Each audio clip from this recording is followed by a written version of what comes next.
Welcome to the special program called Focus On. My name is Zinati Guma. Now, in the face of a global pandemic, lives and livelihoods were under extreme threat. Now, it has become urgent and imperative for all stakeholders in the public and private sector to partner up to ensure that they address socio-economic issues practically and effectively. Now, one such way that Old Mutual celebrates these partnerships is through its annual Old Mutual Partnership Awards. Now, joining me to discuss the positive impact that these partnerships make is Mandisa Mathobela, the head of Stakeholder Relations at Old Mutual. Welcome, Mandisa. I just want to start off. This is your second annual Old Mutual Partnership Awards that you have hosted in December. And I just want to know who can apply, and in terms of qualifying, does an organization have to partner with Old Mutual, or can an organization partner with another private entity that isn't Old Mutual? Zanati, thanks so much for having me. It's great to be able to share about the awards.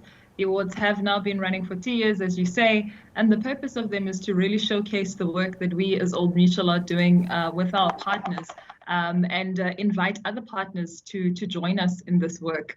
So we as an organization have realized the fact that there is a huge need for private sector participation in a number of shared value initiatives. And this is our way of profiling the existing ones, but also using the opportunity to lure in other partners to continue to support the great work and the expansion of the impact that it has in our communities across the continent. Absolutely fantastic that you do allow other organizations that have partnered with other private entities to participate. And I just want to know, just in terms of the public organizations that you do partner with, who can apply? Is there specific criteria? And just also, how does one actually get to partner with Old Mutual? So we have 7 categories, Zanati. We are not specific in terms of industries per se, but we do have a system that streams according to these categories. One of them is SME growth and the work that SMEs are doing, highlighting the work that they are contributing to in our society. Another one is professional associations. So we look at the work that professional associations, industry bodies are doing in the different markets in which we operate. We've got a public sector category that looks at partnership with the private sector and the public sector.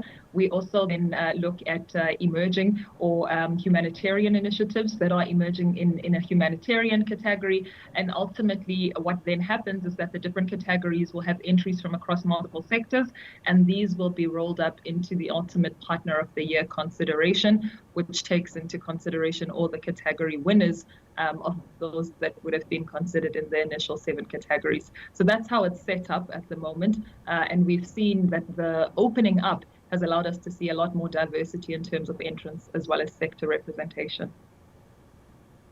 Now, you mentioned that the awards that were hosted last year in December were the second annual awards. In terms of going back to the inaugural awards, what impact have you seen with the winners, and also in terms of the prize money that you give out to these winners and growth in their organizations as well? Yeah, the purpose of the prize money is to allow the organizations to further the impact initiatives that they're already running. So our judges run a rigorous process that they consider a number of criteria, the primary one being the ability to become sustainable and also to continue to drive impact in the various different communities. And so the conditions for the receipt of the actual benefits that comes to them from a financial point of view is that they would use this benefits to further the work that they've already started. And we've seen the incorporation of this benefit as something that can really champion the growth of the initiatives that have shown great potential, but also to further existing work with partners. Another fantastic spin-off that we've been able to derive from it is that our judges, who come from multiple different sectors and different countries, have also from the process been able to identify projects that they've linked to the value chains of their organizations and been able to profile or pick up for further support in their ecosystems. So it's also now almost become a bit of a marketplace for furthering shared value initiatives, which is absolutely fantastic. So you have different categories, and all your winners are from different sectors, and also the people that apply are also from different sectors. And I'm just interested in, have you seen any sectors that need special attention, where more of these partnerships need to go into? Maybe also these non-profit organizations where they need to be helping more, or where you see also where Old Mutual can help more? Which areas need that special attention? I'm going to answer the question in two ways, because I think on the African continent in particular, we don't have a shortage of areas in which we can play to further shared value and social impact initiatives, particularly as corporates. So in terms of the need, it's vast, and the opportunities to play a role are incredibly varied. The opportunity that we've had through the Partnership Award submissions in 2020 gave us really a chance to see just what the breadth of success is looking like at this point in time. We received over 100 entries, and these are really operating in everything from healthcare to agriculture. In fact, our overall winner for 2020 was operating in the agricultural sector in Zimbabwe, assisting small-scale farmers to really grow their enterprises and gain access to markets and increase produce. We've seen Water for People, which is a fantastic initiative in Malawi, and Water for People is advancing sanitation and access to sanitation. In South Africa, we've worked with the Solidarity Fund, where we've assisted them with project administration and fund administration support as a corporate. So we haven't just our traditional expertise as an insurer, but we've gone on to assist them in terms of developing infrastructure that's assisted in terms of improving the overall efficacy of managing donors. So the breadth of it really helps us to see that what needs to come forth from us as partners and stakeholders across the board is a willingness to identify our skills and expertise and how those can be shared in order to grow and scale these initiatives, but also where we can bring together multiple players that are able to collaboratively drive more impact. As a financial services company, we naturally have a deep expertise in providing access to finance and also being able to provide insurance solutions and financial advisory services to these partners of ours, and that's our primary benefit to them. But we've also seen the value of opening up our network to them and having them access different services and different expertise from partners who've come on board. So that's really the value that I think exists, not only for us as Old Mutual, but really for the private sector as a whole in terms of coming to the shared value party.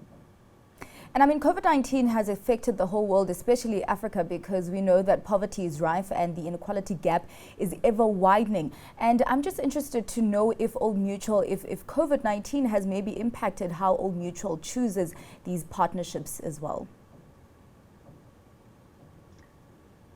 So in terms of choosing the partners, I wouldn't say that it's affected the way in which we select them, but it's definitely made us much more mindful of the impact that COVID-19 has had on the continent and the need that it has placed on us to be more responsive to people who have been disenfranchised and financially excluded as a result of COVID-19. So the humanitarian category, for instance, was one that was introduced in 2020 as a response to the fact that there were so many partnerships that we were seeing emerging as an organization, but emerging in the broader corporate play around the work that was being done to alleviate the socio-economic burden posed by COVID-19 and some of the socio-economic consequences that came with that.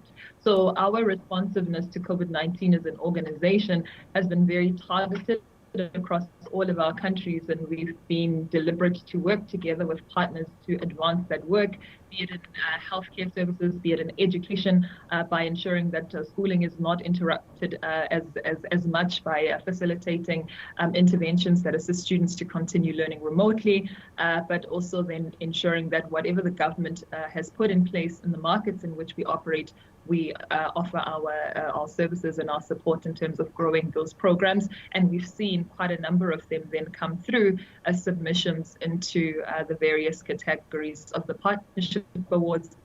primarily under humanitarian, but a couple coming through in different categories as well, such as the public sector, where we've seen our work with government being represented, and in some of the newer initiatives that are being driven by the professional and industry bodies to intervene as a result of COVID-19 impacted communities. All right, thank you. That was Mandisa Mathobela, the head of Stakeholder Relations at Old Mutual. They're giving us insights into partnerships that they engage in and also the annual Old Mutual Partnership Awards. Thank you for watching this special broadcast Focus on CNBC Africa. From me, Zinathi Guma. It's goodbye.